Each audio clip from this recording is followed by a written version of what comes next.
If you've ever lost everything you loved and wondered why life turned its back on you, then this story will speak straight to your soul.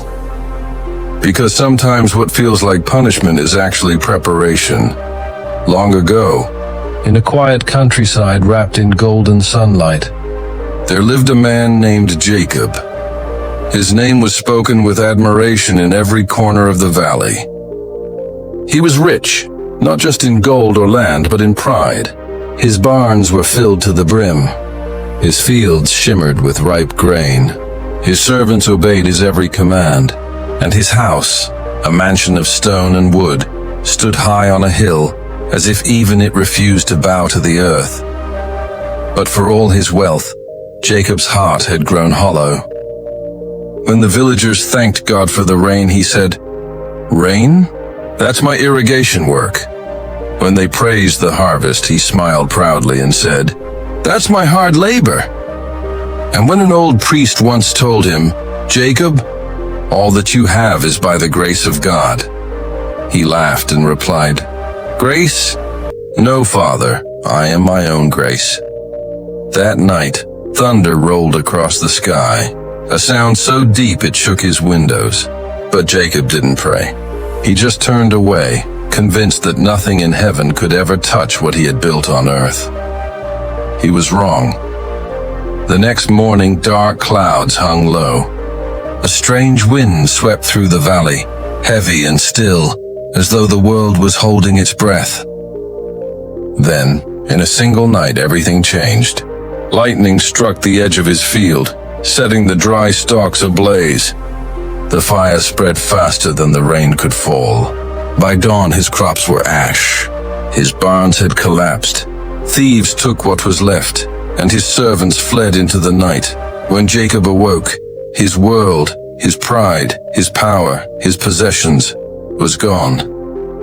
He fell to his knees in the smoldering ruins of his land and cried out, "Why, God? Why would you take everything from me?" But the heavens gave no reply. Only the wind whispered softly through the smoke, as if carrying away his cries. That was the day Jacob began a different journey, not one of wealth, but one of awakening. Jacob wandered for days, barefoot and broken. His hands, once soft from counting coins, were now blistered from picking scraps of wood. His clothes, once fine linen, were torn and stained with dust. The villagers who once bowed before him now turned their faces away. He was no longer the man they admired, just another wanderer, lost and forgotten. One afternoon, as the sun burned low and red, Jacob stumbled upon a small clearing near the edge of the forest. There sat an old carpenter mending a broken chair beneath a lonely tree.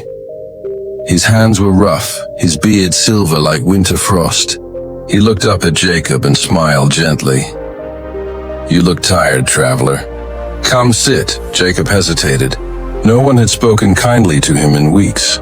He sat down and drank the water the old man offered.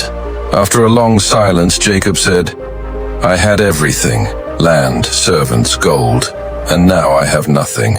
Tell me, old man, why would God punish me like this?" The carpenter's hammer paused mid-air. He looked at the broken chair and said quietly, "Perhaps God did not take from you. Perhaps he's making you." Jacob frowned. "Making me into what?" The carpenter smiled, pointing to the piece of wood in his hands. "See this? It was once part of a mighty tree, strong, proud, towering above the forest. But when the storm came, it broke. Now I carve it anew, not to make it taller, but to make it useful." Jacob stared at the man, unsure how to respond. But something about those words stayed with him, echoing in the hollow places of his heart. Days turned into weeks. Jacob began helping the old man, fetching water, chopping wood, sanding planks. At first, he did it just to survive, but over time, he started to enjoy it. He learned that every strike of the hammer, every stroke of the blade, carried purpose. The carpenter, whose name was Thomas, never rushed. He worked patiently, humbly, and always with gratitude. One evening, as the two of them sat by the fire, Jacob asked, "Don't you ever wish for more? For comfort, for wealth, for recognition?" Thomas smiled, eyes reflecting the flames. "I once did. I prayed for riches, fame, and glory. But God in His mercy gave me only enough to live, because He knew too much would destroy me. And now I see peace is better than plenty." That night, Jacob couldn't sleep. He thought about his old life, the golden plates, the grand halls, the applause, but none of it had ever brought him peace. For the first time in his life, Jacob whispered a prayer. Not for riches, not for success, but for strength, to understand why God had taken everything away. Months passed. The once proud lord had become a humble craftsman. His hands, once symbols of power, now bore calluses of purpose.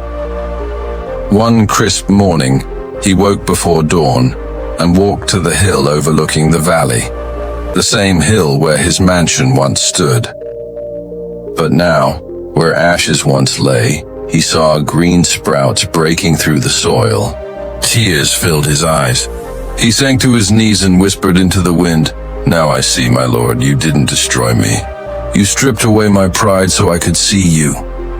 You took my possessions so I could find my purpose." And in that moment, a soft breeze brushed against his face.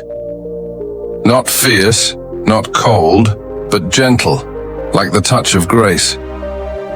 Jacob smiled through his tears. For the first time, he felt peace, not the fragile peace that comes from having everything, but the unshakable peace that comes from understanding why you lost it. He never rebuilt his mansion. He never sought his wealth again. Instead, he stayed in the valley, helping the poor, teaching them to rebuild what they'd lost, not just with their hands, but with their hearts. So remember, my friends, sometimes God breaks you down not to punish you, but to rebuild you stronger, humbler, and closer to Him. When you lose everything, remember, it might just be the beginning of becoming everything you were meant to be. If this story touched your heart, don't forget to subscribe for more timeless tales and life-changing lessons, because every story here is meant to remind you, your pain has a purpose,